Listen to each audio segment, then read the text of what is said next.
माननीय students, 12th अर्थशास्त्र। इस समय हम लोग जो चैप्टर पढ़ा रहे हैं वह है आय और रोजगार का निर्धारण। तो आज हमें एक टॉपिक लेना है उपभोग प्रवृत्ति।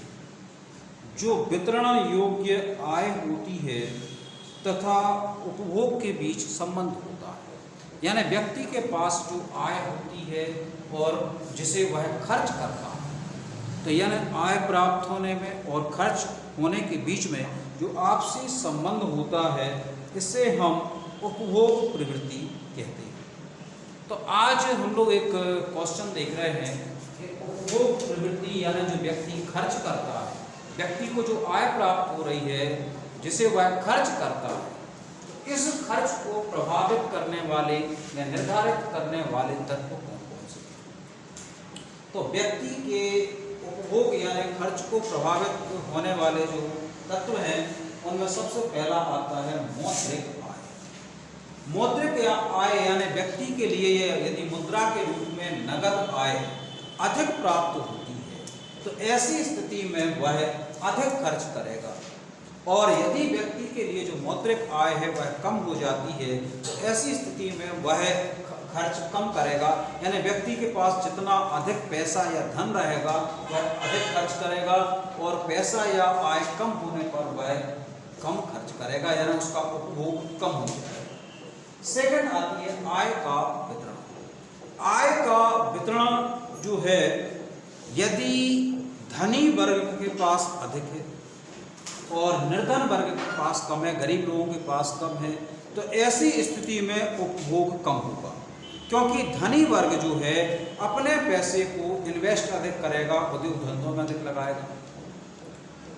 इसके विपरीत यदि मान लीजिए आय के वितरण में गरीब वर्ग के पास, निर्धन वर्ग के पास पैसा आता है, आय बढ़ती है, तो वह अधिक खर्च करेगा। यानी आय का वितरण यदि धनी वर्ग के पास अधिक है तो उपभोग कम होगा, और यदि आय का वितरण गरीब या निम्न वर्ग के पास है तो उपभोग जो है अधिक होता है। वित्तीय नीति। कर यानी सरकार द्वारा जो कर लगाए जाते हैं, यह दो प्रकार के होते हैं। एक होता है प्रत्यक्ष कर, या जिसे हम डायरेक्ट टैक्स कहते हैं, यानी जिस व्यक्ति पर लगाया जाता है वही व्यक्ति उसका भुगतान करता है। संपत्ति कर है, आय कर है, आप पर लगाए जाएंगे, उसका पेमेंट आपको ही करना पड़ेगा। लेकिन दूसरे प्रकार के जो टैक्स होते हैं, जिनको अपन इनडायरेक्ट टैक्स कहते हैं, अप्रत्यक्ष कर कहते हैं, ये लगाए तो एक व्यक्ति पर जाते हैं पर इनका पेमेंट दूसरे व्यक्ति को करना पड़ता है। जैसे यदि अपन कहें विक्रय कर, तो ये लगाया जाता है वास्तव में वस्तु बनाने वाले पर, लेकिन उसको चुकाते हम लोग वो हैं जिस वस्तु का उपभोग करते हैं। तो इस तरीके के कर अप्रत्यक्ष कर कहलाते हैं। तो यदि जो सरकार की वित्तीय नीति है, इसमें अप्रत्यक्ष कर अधिक लगाए जाते हैं। जैसे मैंने आपको बताया विक्रय कर टैक्स, वस्तुओं के उपभोग करने पर अधिक टैक्स लगेगा तो उपभोग प्रवृत्ति घट जाती है, यानी अप्रत्यक्ष कर के बढ़ने पर जो है उपभोग प्रवृत्ति कम हो जाएगी। इसके विपरीत यदि प्रत्यक्ष कर अधिक लगाए जाते हैं, यानी प्रत्यक्ष कर का सबसे अच्छा उदाहरण होता है आय कर। यदि आपकी आय पे अधिक कर लग रहा है तो ऐसी स्थिति में आप खर्च करना ज़्यादा पसंद करोगे कि आय ज़्यादा शो हो ही नहीं, तो ऐसी स्थिति में जो है उपभोग प्रवृत्ति बढ़ जाती है। भविष्य का प्रभाव।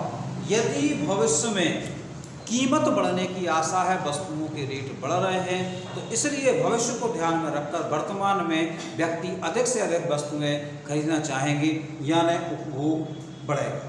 इसके विपरीत यदि भविष्य में कीमतें घटने की उम्मीद हो तो ऐसी स्थिति में व्यक्ति वर्तमान में खर्च नहीं करेगा, यानी उपभोग प्रवृत्ति जो है कम हो जाएगी। ब्याज की दर।